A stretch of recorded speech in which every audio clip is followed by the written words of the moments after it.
আসসালামু আলাইকুম এভরিওয়ান, কেমন আছেন সবাই? আমি আলহামদুলিল্লাহ অনেক ভালো আছি আপনাদের সবার দোয়ায়। সো আমি চলে গিয়েছিলাম ইন্ডিয়ার দিল্লিতে অবস্থিত রেড ফোর্ট, যেটা ঐতিহাসিকভাবে খুবই বিখ্যাত ইন্ডিয়াতে। শুধু যে ইন্ডিয়াতে এমন না, ইন্ডিয়ার বাইরে থেকেও অনেক মানুষ আসে ওই জায়গাটা দেখার জন্য। তাই আমরাও ইন্ডিয়া যাওয়াতে ভাবলাম যে এই জায়গাটা দেখা মিস করলে অনেক বড় একটা মিস হয়ে যাবে, এই জন্য ওই জায়গাটা ঘুরে দেখলাম। প্রথমেই আমরা চলে গিয়েছিলাম এটার বাহিরের যে এলাকাটা আছে ওই দিকে হাঁটাচলা করছিলাম, ছবি তুলছিলাম, আর অনেক বেশি ভিজিটর্স ছিল, আপনারা দেখতেই পাচ্ছেন। তো বাইরের দিকটা ঘোরার পরে আমরা চলে গিয়েছিলাম টিকিট কালেক্ট করতে। আর ইন্ডিয়ানদের জন্য ছিল 60 রুপি করে পার পারসন, 80 রুপি করে, আর ফরেনার্সদের জন্য ছিল 750 করে। বাট লাকিলি আমাদেরকে ওরা জিজ্ঞেস করে নেয় যে আমরা ফরেনার নাকি ইন্ডিয়ান, এই জন্য আমি বলছি যে 2 টিকিট দিয়ে দো। ওরা আমাকে ইন্ডিয়ার জন্যই টিকিট দিচ্ছে আর 80 রুপি করেই রাখছে আমাদের দুজনের জন্য। তো টিকিট নিয়ে আমরা চলে আসলাম সুন্দর মতো। ভেতরে ঢোকার পরে দেখলাম বাইরে যতটা না সুন্দর ছিল, ভেতরের চেয়ে বহুগুণ বেশি সুন্দর, আর ভিজিটররাও ছিল অনেক বেশি। তো আমরা আস্তে আস্তে বাইরে ছবি তুলছিলাম, ভিডিও করছিলাম, আর এই প্রাকৃতিক তারপর স্থাপত্য শিল্প সব কিছু সৌন্দর্য একসঙ্গে উপভোগ করছিলাম আর কি। প্রাকৃতিক বললাম এই কারণে যে এখানে এত পাখি উঠছিল, মনে হচ্ছিল এত সুন্দর দৃশ্য, খুব ভালো লাগছিল। আর ইন্ডিয়াতে এত রিচ হেরিটেজ, মানে দেখলে মনে হয় যে আমাদের কান্ট্রিতে কেন ব্রিটিশরা বা মুঘলরা এই ধরনের স্থাপত্যগুলো করে যায় নাই। ইন্ডিয়াতে আসলে ঘোরার জায়গার অভাব নাই। দিল্লিতে যে কত ধরনের জায়গা আছে ঘোরার, সেটার হিসাব মেলানো ভার। এই রেড ফোর্টের ভেতরে ঢোকার পরে আমরা দেখতে পেলাম যে অনেক ধরনের দোকানপাট রয়েছে। স্পেশালি শাল ছিল এখানে, আর আমরা শাল নিয়েছিলাম কয়েকটা আমাদের ফ্যামিলি মেম্বার্সদের জন্য গিফট হিসেবে।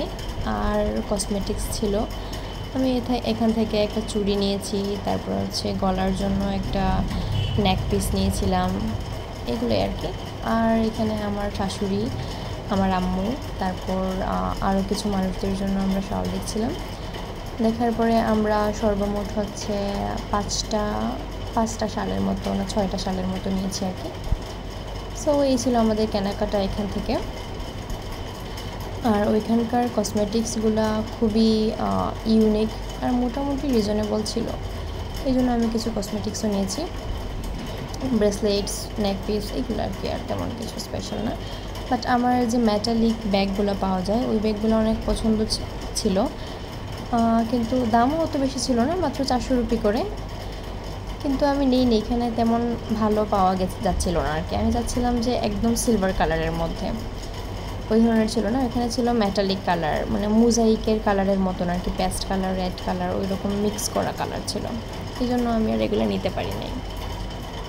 তো আমরা ওইখানে অনেকক্ষণ ঘোরাঘুরি করি, অনেক জিনিসপত্র দেখি, আর ওইখানে অনেক ধরনের ঐতিহাসিক জিনিস ছিল, ওই জিনিসগুলো খুব ভালো লাগছিল দেখতে। আর ম্যাক্সিমামই ছিল অ্যানিম্যাল ফিগার, ওই জন্য আর তেমন নেওয়া হয়নি, কারণ অ্যানিম্যাল ফিগার তো আমাদের বাসায় রাখা যাবে না। সবগুলো পার হতেই আমরা চলে গিয়েছিলাম মিউজিয়ামে। আর হ্যাঁ, বলে রাখা ভালো যে আমরা টিকিট কেটেছিলাম মিউজিয়াম প্লাস রেড ফোর্টের জন্য, এটার ইনক্লুডিং ছিল মিউজিয়াম ঘোরাটা, ওই জন্য 80 রুপি ছিল। আর যদি কেউ মিউজিয়াম ছাড়া কাটে তাহলে ওইটা 50 রুপি করে ফর ইন্ডিয়ান। সো এরপরে আমরা মিউজিয়ামে ঢুকে পড়ি, অ্যান্ড দেন অনেক ইতিহাস জানতে পারি। অবশ্যই আমি মিউজিয়াম নিয়ে এক্সট্রা একটা ভিডিও করব, আজকে শুধু কিছু জিনিস আপনাদেরকে দেখিয়ে রাখলাম।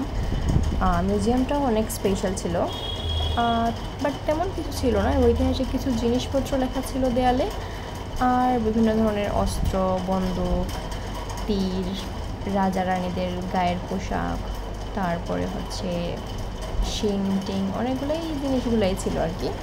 বাট ওই দিনটা আমরা অনেক এনজয় করেছি আর অনেক কিছু জানতে পেরেছি ইতিহাস সম্পর্কে। আর বারবার মনে হচ্ছিল যে এত আগের বিল্ডিং এগুলা, কিন্তু এখনও কত বেশি মজবুত আর কত বেশি সুন্দর। সো আজকে এই পর্যন্তই, সবাই ভালো থাকবেন, আল্লাহ হাফেজ।